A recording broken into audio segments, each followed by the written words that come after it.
Ah, teamwork. The cornerstone of corporate success, the symphony of shared goals and collaborative spirit, or, as it's known in some offices, a cacophony of clashing personalities and passive-aggressive sticky notes. The truth is, teamwork can be messy. It's like trying to herd cats. If those cats had conflicting opinions about spreadsheets and deadlines. That's where good old Bruce Tuckman comes in. No, he's not a superhero, though his model of group development might as well be. It's a roadmap for navigating the choppy waters of team dynamics, and it's as relevant today as it was back in 1965 when it first graced the world with its presence. So buckle up, Buttercup, because we're diving headfirst into Tuckman's 5 stages of group development.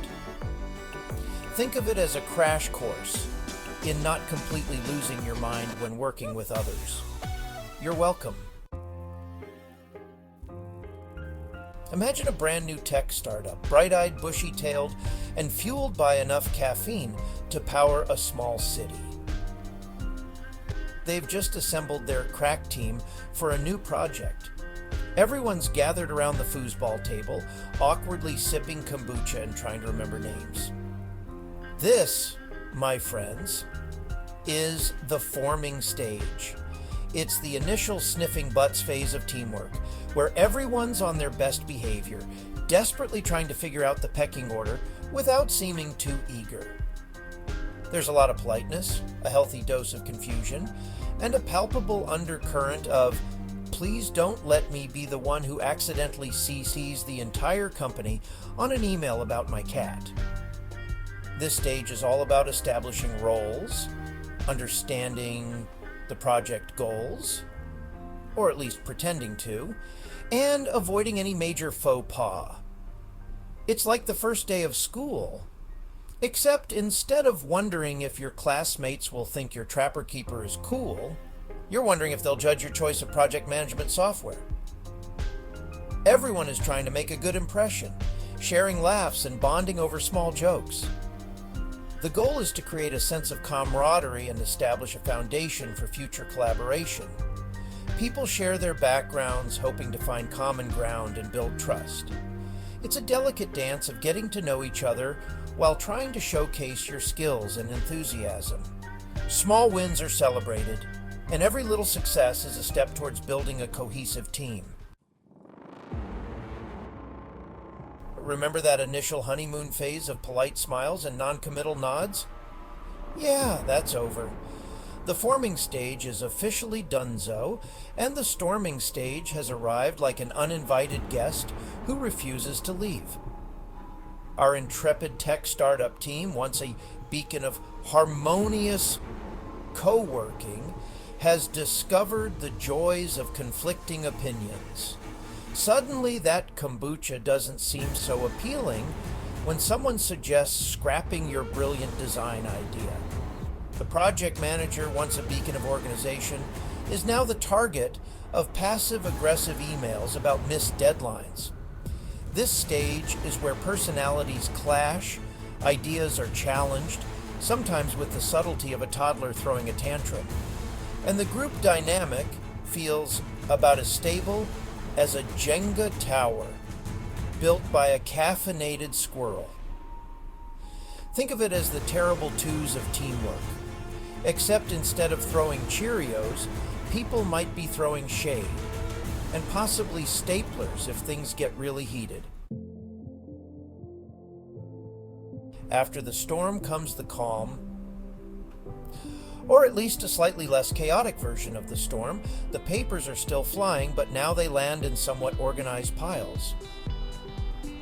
The norming stage is where our battle-scarred tech team starts to emerge from the trenches of the storming stage, blinking in the sunlight and wondering if they'll ever look at kombucha the same way again. It's a time of cautious optimism. This is where the team starts to gel, finding a rhythm that works for everyone. They've established some ground rules, mostly unspoken, but still. And these guidelines help keep the peace. They figured out who's good at what, Turns out that quiet guy in the corner is a coding wizard, and developed a begrudging respect for each other's quirks. It's not perfect, but it's progress. Think of it as that moment in a buddy cop movie where the two protagonists, after spending the entire film at each other's throats, finally acknowledge that they might actually make a pretty good team. They start to see the value in each other's strengths. There might still be the occasional disagreement, right? Because let's face it, we're not talking about miracles here. But now they're handled with a bit more tact and a lot less yelling. Conflicts are resolved with understanding and patience, paving the way for a more cohesive and productive team environment. Stage 4, performing. Lukma, no hands, except for all the hands involved. This, my friends, is the holy grail of teamwork, the pinnacle of collaborative effort.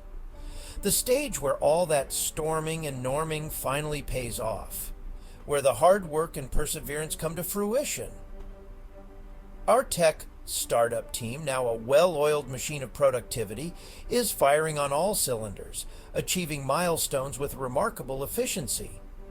They're cranking out work, exceeding expectations, and even managing to have a little fun along the way, sometimes ironically, but still. The energy is palpable and the results are impressive. The performing stage is characterized by high morale, efficient workflows, and a shared sense of purpose. Everyone knows their role and executes it with precision. It's where the team truly becomes greater than the sum of its parts, where synergy is not just a buzzword, but a reality. Imagine a symphony orchestra hitting every note perfectly, each musician in sync with the others, a basketball team executing a flawless play, each player knowing exactly where to be and what to do, or a group of dads successfully assembling a swing set without arguing or losing any essential parts. It's a rare but beautiful sight. It's a thing of beauty, this performing stage, where everything just clicks. And while it might not last forever, because, life, it's definitely something to strive for. It's the ultimate goal of any team.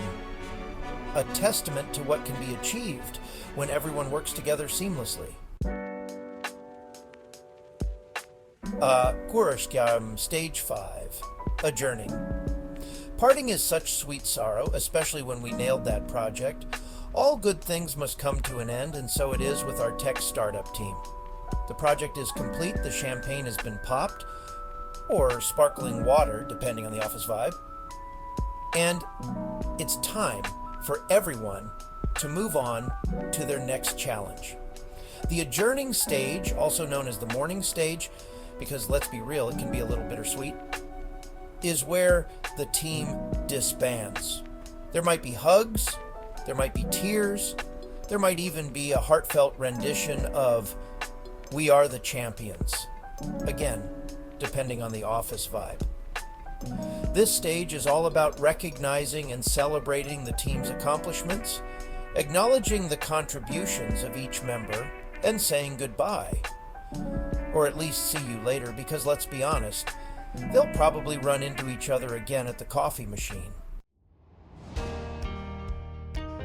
Tuckman for tomorrow's tycoons, relevance for future business leaders. The non-linear nature of teamwork, because life is full of surprises. Conclusion, Tuckman technology and the triumph of adaptability.